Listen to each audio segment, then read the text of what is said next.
The Prime Minister promised that interest rates were going to remain low, and Canadians believed him, so they went out, they bought homes, and they took out mortgages. But after 8 years of liberal inflationary deficits, interest rates are at a 30-year high, and many Canadian families are now not finding they can't pay their mortgage. In fact, the Business Council of Canada just said governments can't permanently run deficits without fear.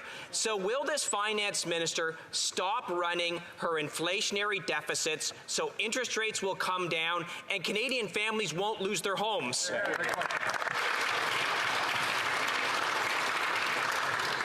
The Honourable Parliamentary Secretary. Speaker, and of course, allow me to correct the record. There are actually 400,000 families in Alberta collecting the Canada Child Benefit checks, Mr. Speaker. Those checks are coming out this week.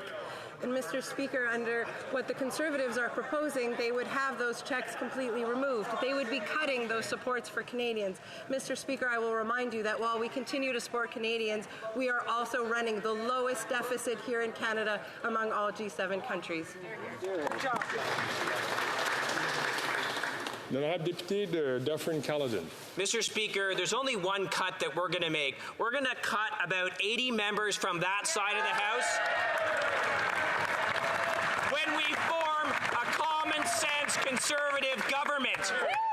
And when we do that, we will address the concerns like the ship worker in Vancouver who's paying $7,500 a month for a mortgage. Wow. And what do they say? They talk about a AAA credit rating. How out of touch. They're gaslighting Canadians. Will they cut these inflationary deficits and get interest rates under control? Yes or no?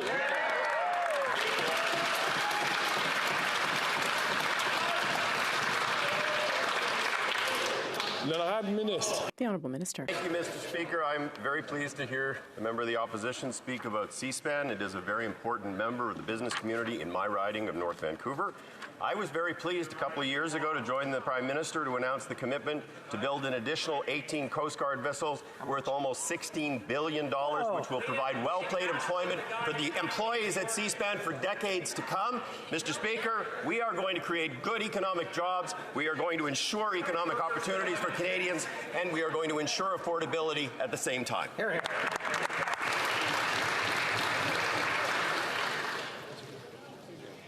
I'm going to ask once again for members to please refrain from taking the floor when they are not been recognized by the chair, and to leave the questions so that they can be answered so that colleagues can hear them. The Honourable Member for Charlebourg, Haute-Saint-Charles. In the coming months, we expect to see a wave of mortgage renewals. RBC is going to renew 41% of its mortgages, but it's going to be difficult with interest rates that keep rising. We're seeing inflation on mortgage costs reaching over 30% a month. After 8 years of this Prime Minister, nothing's going right. Will he explain to people how they're going to pay their mortgages and not end up in the street? The Honourable Parliamentary Secretary. Mr. Speaker, yesterday, Statistics Canada gave us good news. Inflation went down again here in Canada. Our government continues to work to help Canadians that are having trouble making ends meet. In this House, we have a bill before parliamentarians that will stabilize grocery prices throughout Canada. The Conservatives are playing political games with measures that could help Canadians. The Honourable Member for Charlebourg, Haute-Saint-Charles. I'm not sure where she read that good news, because we heard from Statistics Canada that inflation went up in Quebec and hit 4.8%. That's the fourth month in a row that Quebec has had the highest inflation rate in Canada.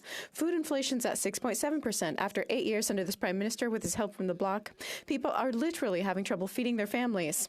Are these the sunny ways promised 8 years ago?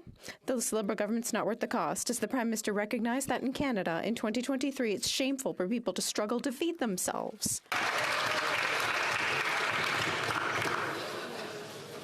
The Honourable Minister. Allô, je suis là, Monsieur le Président. Merci. I'm here, Mr. Speaker. When it comes to affordability, we need to help all Canadians, and that's exactly what we're doing on this side of the House. This morning,